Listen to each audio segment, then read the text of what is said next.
Thank you very much, Dr. Lambert, for that wonderful introduction. Let me be one of the first to say, congratulations, class of 2008. The exams, the reports, the projects, and the homework are over. But the real test has only just begun. I was sitting where you now sit, under these oaks, 14 years ago, getting ready to receive my diploma from what was the then Elon College. Most of you sit here now thinking about what you're going to do next. You may be thinking short term, like where am I going to party tonight when this is over? You may be thinking long term, like where am I going to be in 5 years?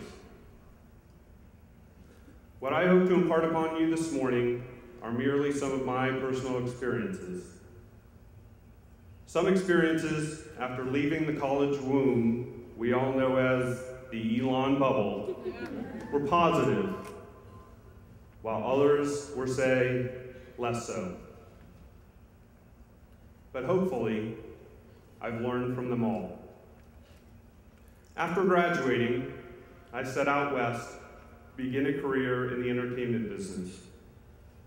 It wasn't much more thought out than that. I'd simply fallen in love with the movies and wanted to be an active part of the business. Each of you is setting out on your own path. Some better planned than mine, but I doubt any could be less thought out. I'd like to take a few moments and share my story. Why? First, because, like you, I sat under these oaks and questioned what is next. Second, because what happened to me is one of the countless examples of how the foundation of Elon and what they provide you can lead you to your dreams. Third, because I'm here to tell you it's going to be okay. By no means do I intend to suggest that the journey will always be easy or without its sleepless nights. In a very real way, my journey began with a gentleman I had never met before. He was a contact through, and you have to follow me here, an ex-girlfriend's father's old business associates who worked in the film industry. I was about to start my road trip toward California when I began to get cold feet. I began convincing myself how I could make it better by staying at home in Virginia. And I might have done this had it not been for a few choice words of advice. That advice: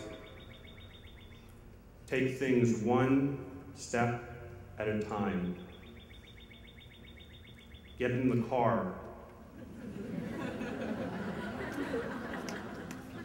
Think about turning the key to start the engine. When you've done that, think about putting your foot on the gas. And when you've done that, think about driving west and getting to your first destination. And that's what I did. I broke it down into simple, small, achievable goals. In business, the catchphrase we use to define this is next steps. This crystallizes the action necessary to move forward and obtain progress. Whether we leave a meeting or a conference call, we're always defining next steps.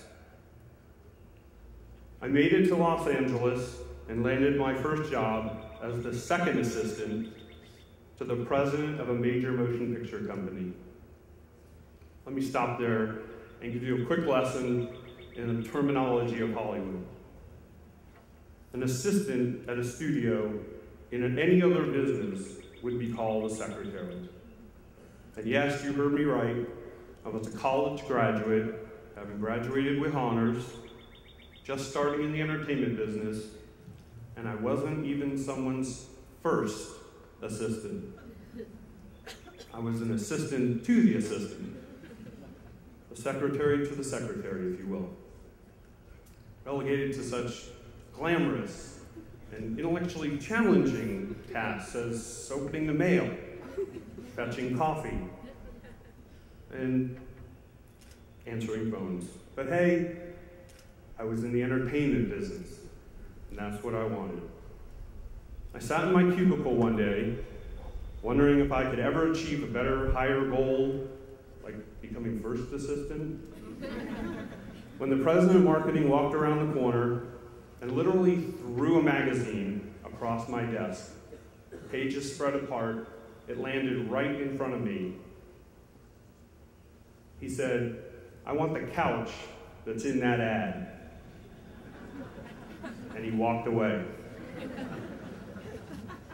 This did not improve my mood.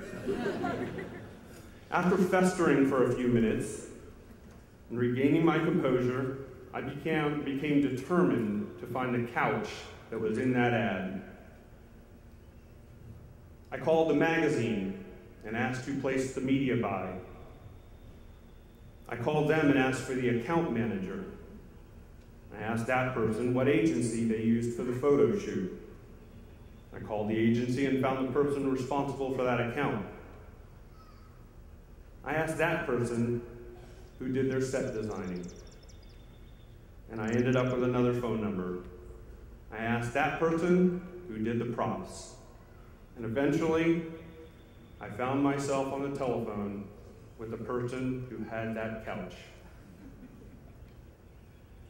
When I had all my facts straight, I walked into the president's office, asked him if he had a minute, and I said, "Where would you like that couch delivered? And would you like the actual couch or a brand new one? Oh, by the way, what method of payment would you like to use?" When I looked back up from my notes, he was in utter shock. He asked me, "How did you find it and so quickly?" The ending to that story is that 13 years later, I find myself working with that same gentleman, and he's been an advocate of mine ever since that early experience. At Elon, you've taken hundreds of tests on what you've been taught. One of my tests was that couch. Now going forward, you will be tested on what you're made of. My first thought was to simply make a token effort, tell my boss I couldn't find it, but instead I put in the extra effort. So may I suggest that you strive to take on challenges that are outside your scope of comfort. As part of your education here at Elon, you've pushed yourself mentally, physically, and emotionally. Continue in that vein outside what we all know as that bubble of Elon.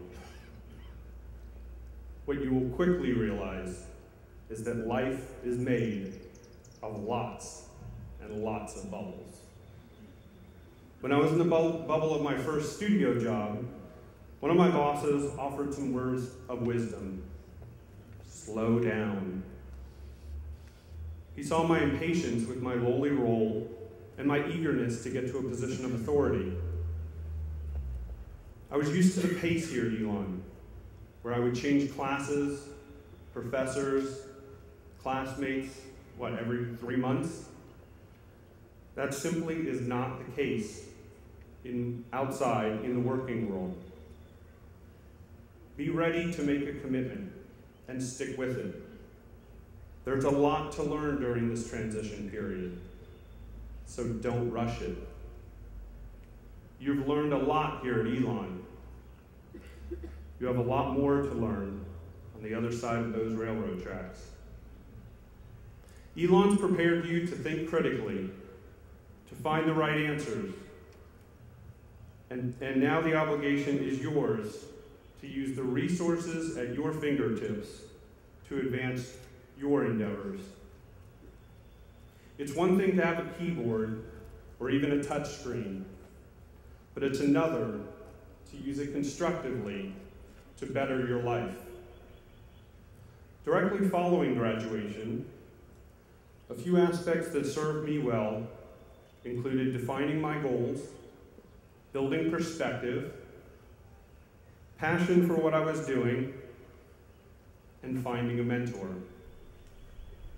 You might think of them as the 4 P's: purpose, perspective, passion, and people. Purpose, or in other words, goals. Ironically, I found that the most helpful component to setting goals is that they can be changed. The important thing is to actually set a goal and get moving toward it. Don't feel overwhelmed with the need to know where you're going to be in 20 years, 10 years, or even 5 years, because you don't. Just take that first step. Get in the car and turn the key. Perspective. Wherever possible, take a step back and look at that big picture. The thing you're dealing with at that moment that seems so critically important almost never is. Passion. At some point while taking a class here at Elon, a paper, a project, or maybe even an entire course moved you. Remember that burning desire. It is critical in choosing your next step. People, or in other words, mentors. A mentor is someone you have a hand in choosing.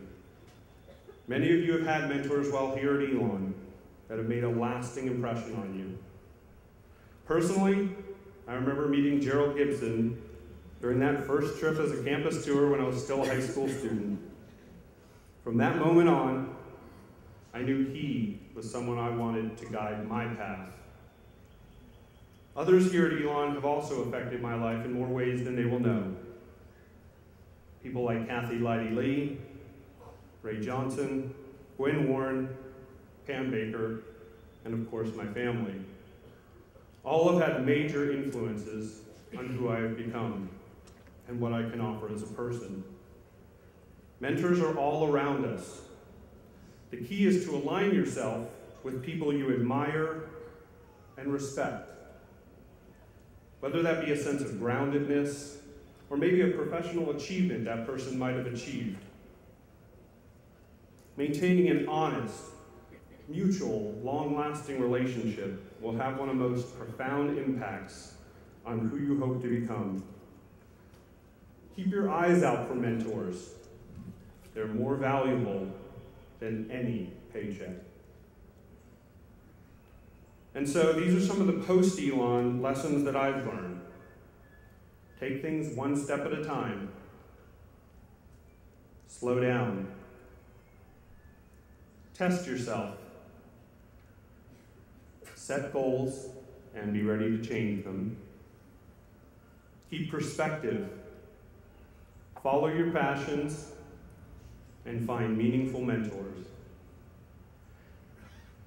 Now you're going to learn your own lessons as you embark on your own journey. It might be scary, but it will also be exciting. And it will all turn out to be okay in the end as you embark on the adventure of a lifetime. Your future awaits you, class of 2008. Start by taking your next step and be sure to enjoy the journey. Thank you very much.